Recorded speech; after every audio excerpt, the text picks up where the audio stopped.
Dramas da obsessão. A severidade da lei. Capítulo 2.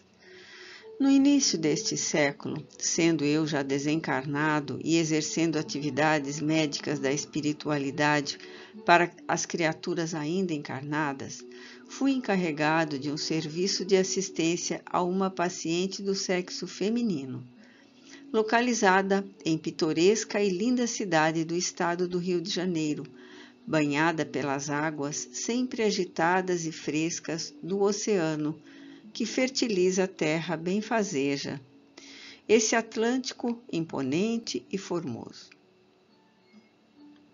Encontrava-me, então, em certa reunião muito solene do espaço, durante a qual se prestava culto ao Criador com os pensamentos conjugados em preces e os corações dilatados em haustos de vibrações amorosas em busca de suas bênçãos protetoras a prol dos nossos espíritos necessitados de inspiração para o desdobramento dos serviços que nos estavam afetos. De súbito, porém, quando mais dúlcida era a minha elevação mental no enternecimento da oração, definiu-se em meu ser um estremecimento forte, como se vigoroso contato elétrico comunicasse às minhas sutilezas de compreensão uma ordem provinda de superiores camadas hierárquicas, e um doce murmúrio mavioso, como o alento das almas santas em orações augustas ao Deus de amor e de bondade, sussurrou à minha mente muito atenta. Na rua D.S., número 3, na cidade de XXX, no estado do Rio de Janeiro, alguém se debate em desesperação para o momento sacrossanto da maternidade. É uma pobre alma delinquente de um passado de infrações graves, dentro do mesmo círculo de responsabilidades, a qual, agora arrependida, entra num grande e doloroso resgate para o apaziguamento da consciência ainda conturbada pelos ecos do pretérito. Será necessário socorrê-la para que não sucumba antes da época prevista pela lei, porquanto sucumbir agora absolutamente não convirá a seus interesses espirituais. Clama pela intervenção dos poderes celestes no melindroso momento, em brados de oração fervorosa, um coração singelo e obediente a Deus, sob os auspícios de Antônio de Pádua, servo de Jesus Nazareno, e que junto da enferma se encontra. Tu, Adolfo, és médico e és cristão. Necessitas do trabalho honroso, do amor ao próximo para a edificação do teu espírito à face de Deus. Vai, pois, atende ao aflito chamamento, socorre a pobre alma pecadora que se arrependeu e deseja ressurgir para o dever. Vai, Antônio de Pádua velará por ti e por ela, em nome do Mestre Nazareno, e que o Criador vos envolva a todos na sua paternal clemência. Incontinente atendi, preferindo abandonar a meio a reunião de comunhão com o alto para continuá-la após ao lado daqueles que sofriam. E ingressei nas pesadas brumas da atmosfera terrena, desviando-me para as latitudes brasileiras nas quais, de preferência, exerço ainda hoje as atividades psíquico-terrenas. O chamamento, com efeito, fora dirigido a Antônio de Pádua, grande mentor espiritual e reencarnação de um devotado apóstolo do Divino Mestre, Espírito universal, portanto, venerado, direta ou indiretamente, como apóstolo de Jesus que foi, por toda a cristandade, como um dos eleitos da chamada Corte Celeste. E realmente é Antônio de Pádua, chefe de falange beneficente e amorosa da espiritualidade, que se multiplica em ações caritativas e sábias por várias latitudes da terra e do invisível. Não pertenço, como não pertencia então, a essa doce falange que também integra crianças angelicais e lindas, como os próprios lírios que carregam. Lírios que no espaço se tornam reconhecíveis como elementos ou pupilas de Antônio.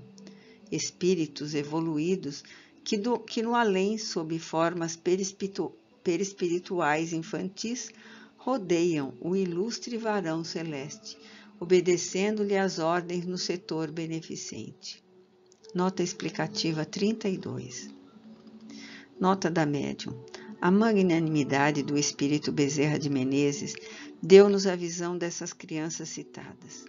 Representam crianças pobres, trajadas humildemente, pés descalços, cabelos despenteados. Não obstante, rebrilham de claridades celestes e sobraçam lírios. Dão-se as mãos para caminharem muito gentilmente, e um luzeiro rosa envolve-as, distendendo-se em torno. Não nos foi possível conter as lágrimas diante de tão sublime quadro espiritual. Todavia, o setor de trabalho pertencia a mentores aos quais era eu subordinado. A recomendação viera de Antônio de Pádua, espírito universal. A ordem chegou a mim com a rapidez que poderá desenvolver um pensamento humano em preces tão angustiosas quanto fervorosas, e a resposta do céu por meio de uma ordem vibratória ainda mais veloz. Era madrugada. As brumas fortes do oceano, cortejadas por um vento áspero do mês de agosto, despejavam-se sobre a cidade, que se amortalhava toda de um longo sudário de cerração, enquanto o frio álgido e úmido da beira-mar fazia tiritar os míseros sem abrigo tépido e os pobres cães sem proteção, tão sofredores quanto aqueles. E um silêncio triste e constrangedor, como soem ser os dos locais onde se aglomeram almas penitentes para os doridos testemunhos da expiação, em desagravos à lei ofendida no pretérito, estendia sobre o casaril colonial a sombra das amarguras que se entrechocavam sob seus tetos. Procurei a rua de S e encontrei-a facilmente. Pressuroso, porque da espiritualidade, os fachos da caridosa vigilância de Antônio incidiam sobre meu pobre espírito, aclarando-me os caminhos e as ações a realizar. Réstias de luz argêntea, quais faróis norteadores, a serviço da causa sublime do amor. E corria o ano de 1910. Ao ingressar no domicílio visado, reconheci tratar-se de habitação de jovens recém-casados.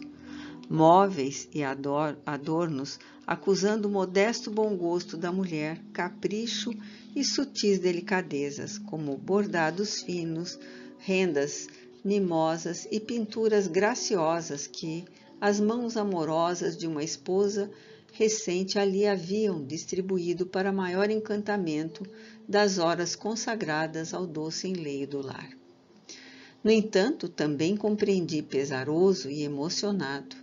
Oh, meu Deus, que a desventura assinalara aquele afável ninho conjugal, estabelecido havia 11 meses apenas pelas esperanças de um varão, e os meigos afetos de uma donzela, para que graves acontecimentos se desenrolassem em seus perímetros, exigindo de ambos testemunhos tão ásperos, provações e resgates tão pronunciados e comunicativos, que marcariam a vitória de uma redenção para ambos, ou reincidência com agravantes nos campos dos deslizes morais para um e outro.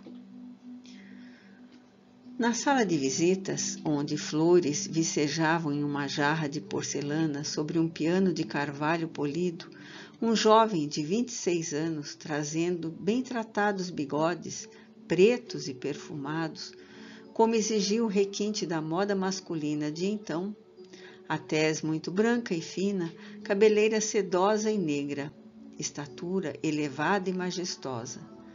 Um belo tipo varonil, enfim, capaz de atrair atenções à primeira vista. Sentava-se em uma cadeira de balanço tipo austríaca e chorava, o rosto oculto entre as mãos, os braços apoiados sobre os joelhos, atitude indicadora de desânimo profundo.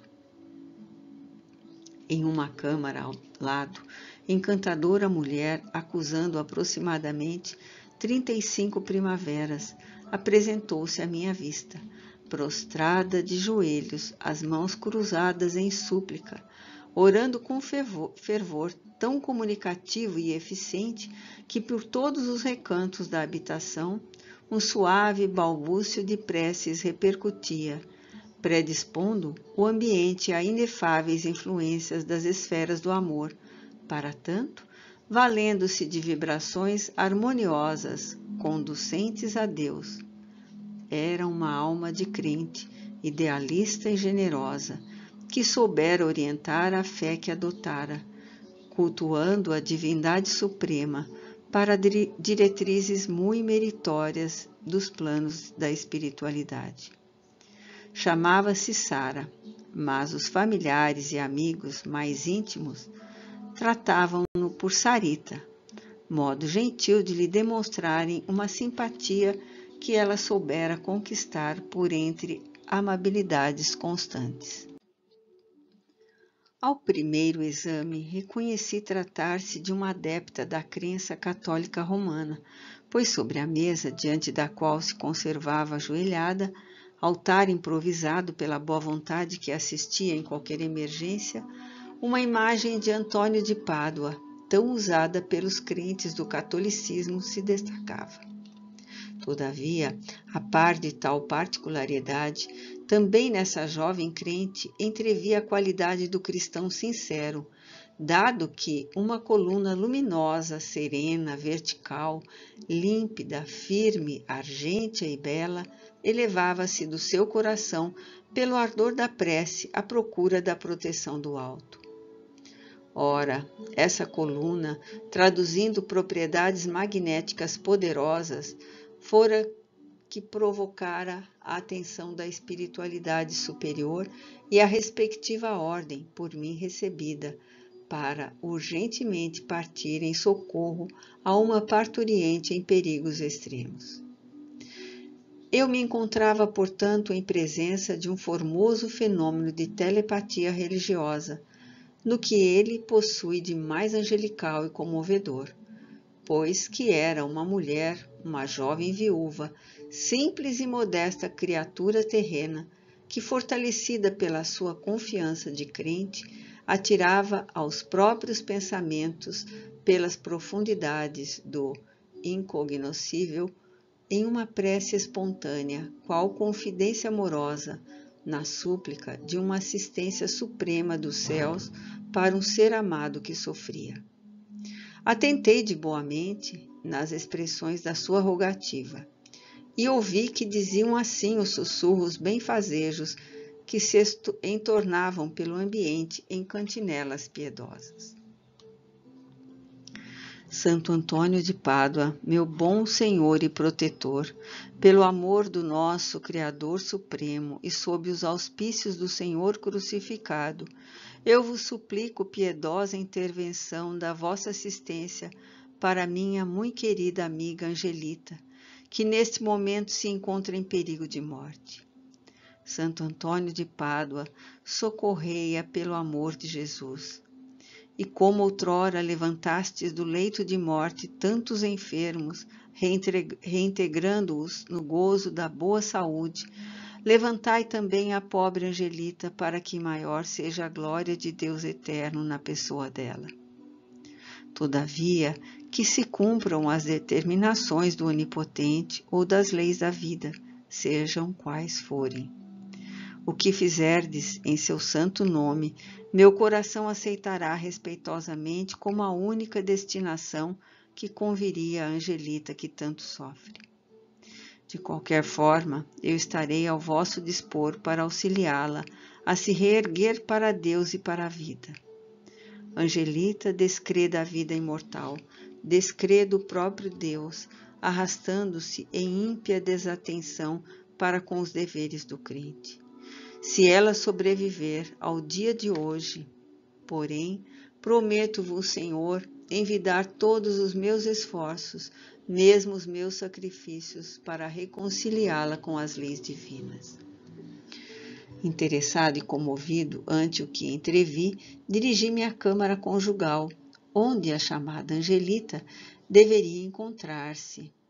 E o que então presenciei teria-me acabrunhado e estarrecido o coração, se os obreiros do invisível não fossem previamente preparados contra os choques emocionais que o carreiro das suas atividades, na terra como no além, poderá provocar.